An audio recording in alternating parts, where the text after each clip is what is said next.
Many across the country honor the lives lost on 9/11. Folks in Jacksonville remember that day like it was yesterday. WNCT's Jacqueline Matter reports on one local man whose father never came home.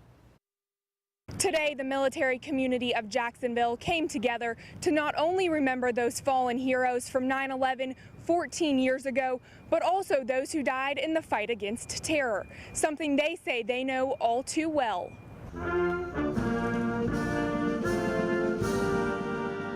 At Friday's event, hundreds of first responders, military personnel, and members of the community came out to Camp Johnson's Steel Beam Memorial dedicated to 9/11 victims.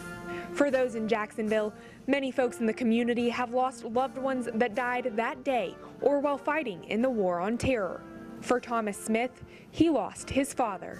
It's hard around this time of year, but family, friends, events like this, memorials, kind of help you get through the day. Smith's father was a 23-year career firefighter with Squad 280 Hazmat out of Queens.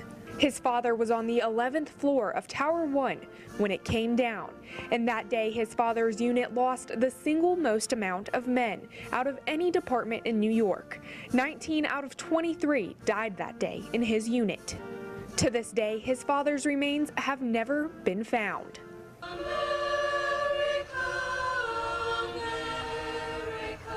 Which is why the city of Jacksonville thought it was appropriate to honor his life as well as many others.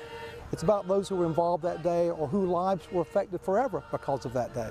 Smith went on to follow in his father's footsteps of firefighting and held his picture up at Friday's memorial ceremony, something he says he will always remember. Proud, honorable. It's nice to live on the same thing my father did.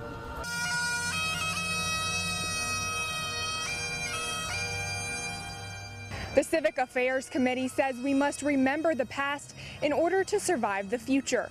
They pledge to ensure younger generations will forever remember this day in history. In Jacksonville, Jacqueline Matter, 9 on your side.